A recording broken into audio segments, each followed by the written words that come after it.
महाराष्ट्र राज्य प्राथमिक शिक्षक समिति ने राज्यव्यापी धरना सत्याग्रह आयोजित किया है। इस आंदोलन का नेतृत्व राज्य अध्यक्ष विजय कोम्बे कर रहे हैं, जिन्होंने इस निर्णय के खिलाफ अपनी आवाज उठाई है। महाराष्ट्र राज्य प्राथमिक शिक्षक समिति ने सरकार से शिक्षक सेट को मंजूरी देने के निर्णय को रद्द करने की मांग करते हुए राज्यव्यापी धरना सत्याग्रह आयोजित किया। विजय कोम्बे ने कहा कि यदि सरकार निर्णय वापस नहीं लेती तो शिक्षक संघ अदालत का रुख करेंगे और सड़कों पर उतरेंगे। समिति ने इस शिक्षकों के अधिकारों का उल्लंघन बताया। धरने में कई शिक्षक संघों ने समर्थन किया और सरकार से निर्णय रद्द करने की अपील की। राज्यातील ग्रामीण भागातील शिक्षणाचा कणा मोडणारा 15 मार्च 2024 शासन निर्णय गव्हर्नमेंटने टाळलेला आहे।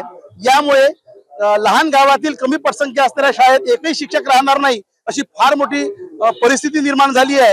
या माध्यमातून राज्यात 14,000 शाळा बंद होणार आहे, 25,000 शिक्षक अतिरिक्त होणार आहे। पण त्याही पेक्षा महत्त्वाचं, ज्या महाराष्ट्राला पुरोगामी म्हटले जाते, शिक्षणाची प्रयोगशाळा म्हटले जाते, त्या शाळेमध्ये विद्यार्थीच राहणार नाही। शासनाला येणे प्रकारे शाळा बंद करायच्या होत्या, परंतु न्यायालयामध्ये ॲफिडेव्हिट केलं, शाळा बंद करता येणार नाही असं सरकारच्या लक्षात आल्यावर आता नवनवीन GR काढून शाळेत मुलंच राहणार नाही अशा पद्धतीने कमीत कमी शिक्षक द्यायचे आणि मुलांना शिक्षकापासून वंचित करून पालकांना बाहेर मुलं टाकण्यासाठी बाध्य करायचं, अशा प्रकारचा निर्णय घेतला आहे। राज्य शासनाने आता तरी महाराष्ट्राची परिस्थिती समजून हा 15 मार्चचा GR मागे घ्यावा, अन्यथा रस्त्याच्या सोबतच न्यायालयीन लढण्याशिवाय राज्य प्राथमिक शिक्षक समितीला पर्याय राहणार नाही। महाराष्ट्रामध्ये सरपंच संघटना सामील झाले आहे, भंडारा जिल्ह्यामध्ये भीमाशी आहे, पालक संघटना आली आहे, पण वर्धा जिल्ह्यामध्ये काष्ट शिक्षक संघटना आहे, शिक्षक भारती आहे, तक्रार निवारण परिषद आहे, सत्यशोधक शिक्षक सभा आहे, वेगवेगळ्या संघटना या ठिकाणी सहभागी झाल्या आहे। त्या संघटनांचे आम्ही आभार व्यक्त करतो। पुढला पवित्रा न्यायालयात जाण्याचा